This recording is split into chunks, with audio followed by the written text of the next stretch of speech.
That, though, Blaze was in a New Japan wrestling match. It was a controversial match that became deadly and wild. It involved him teaming up and hanging out with a controversial rapper named Mugshot.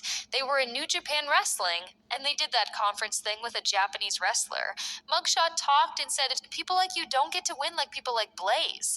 And I mean by that, I mean people with incest-looking features and your incest-looking eyes and your swollen-looking face.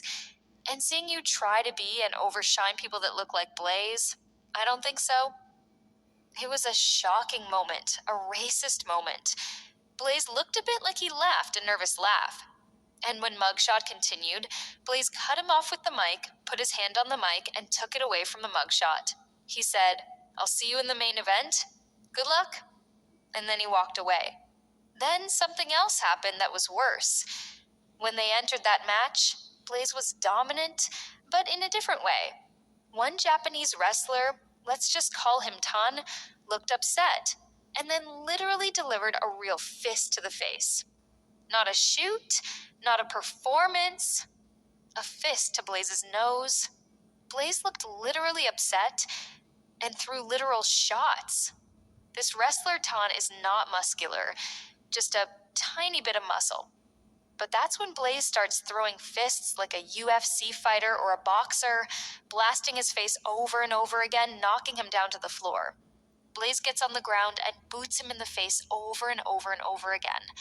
That's when things become real. Fans start to gasp. Everyone starts to freak out. The Japanese wrestling guards show up, shocked. They're pulling Blaze away while he just keeps delivering that beating. Then they call him aside.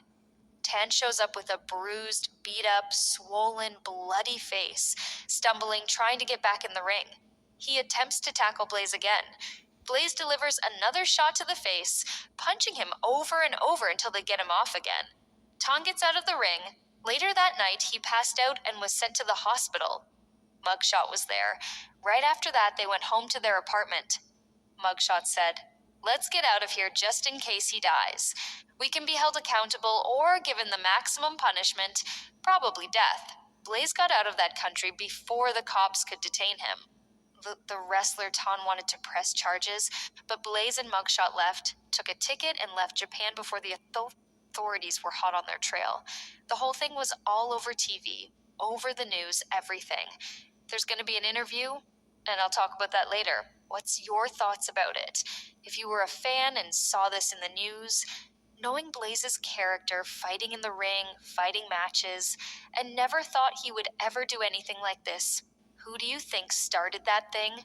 There are gonna be accusations saying Mugshot started it, or Blaze, or that Tan started by hitting Blaze, and Blaze was just acting in defense.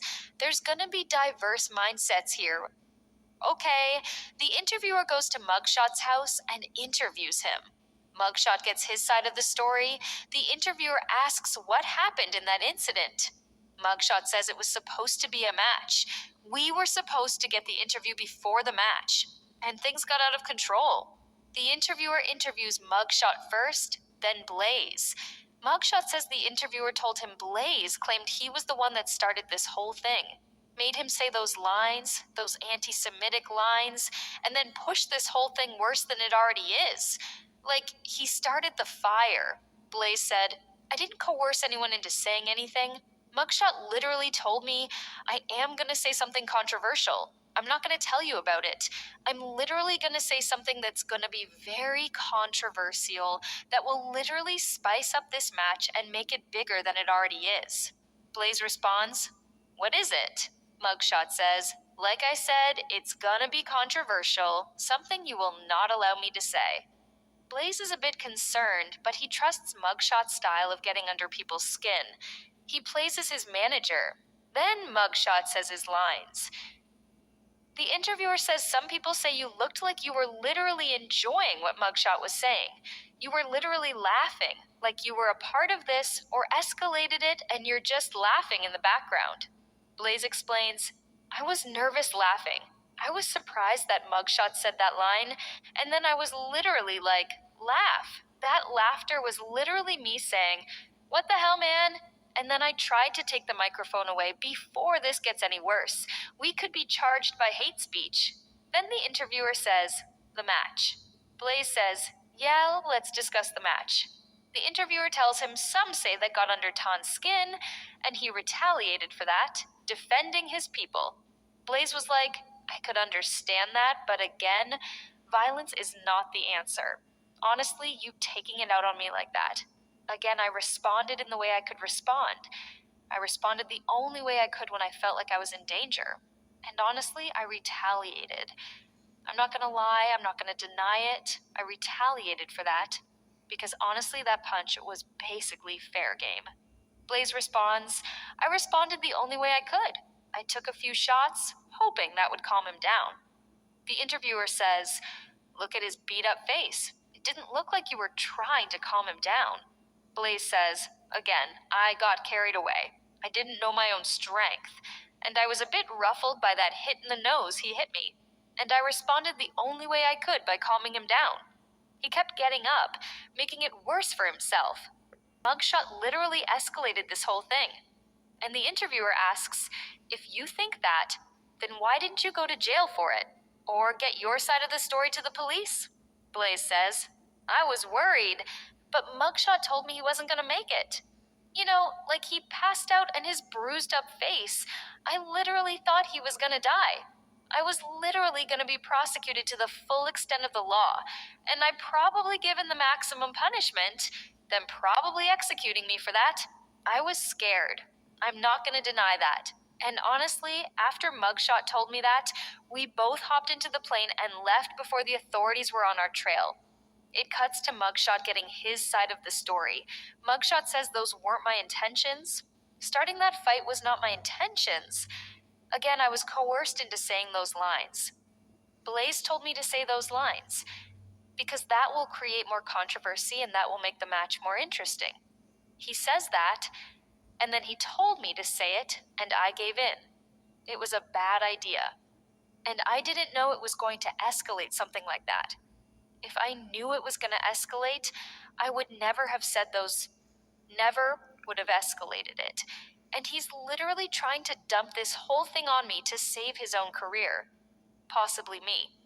The interview starts again where the interviewer says, you play a controversial character, like this brutal, savage man that just shows no mercy to whoever's in front of him. You can't blame people for thinking that you're really trying to portray that persona in real life. Or maybe that is your real life. Blaze responds, again, I don't blame them for thinking that after seeing what I just did to Tan. But honestly, I was trying to calm him down. No, like he literally struck at me.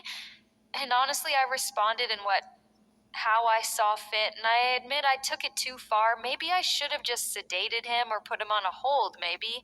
But I was literally lost in that pitiful approach, that attack, that unpredicted attack. I play a controversial character. I'm literally playing a character to get under people's skins, to play this no-nonsense heel, this wrestler that fights in his own technical style of wrestling that's almost forgotten and barely used in these times. I wanted to keep that persona going. But I never would have taken things that far into racism, and I wouldn't have taken it that far. And again, like I said, some say I should have stopped it, but again, I was not aware what Mugshot was going to say at that point. I literally sat there saying, I wonder what he's going to say. And him saying that took me off guard. And everyone has their own way of reacting to things, and that was my reaction. No attempt of exalting the Asian people, but that was my reaction. But I tried to take the mic away from him, knowing that we can literally be charged with a hate crime or worse, making it worse than it already is. Then the interviewer cuts to Mugshot. The interviewer tells Mugshot, you're filled with controversy, Mugshot. You rapped against being an atheist and killing Christians, and they're mentally ill or put them in a mental hospital. Wouldn't it be surprising if you crossed this line? Mugshot said. Yeah, I'm against religious insanity. I'm not against insulting a person's appearance or existence. Again, I was literally playing along to what Blaze ordered me to. I should have said no, but again, I didn't think it was that big of a deal. And honestly, again, I should have realized that, but again, Blaze is the true escalator. And then the narrator in the background says, some people say it was both of them.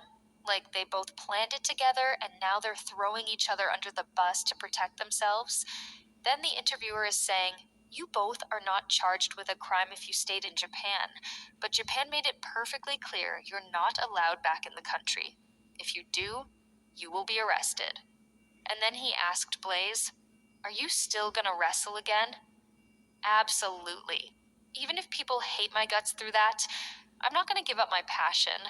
I do apologize for my action, but I'm going to deny that I took things too far. The interview ends there. After the incident, WWE still kept him around, but still dealt with controversy after the incident.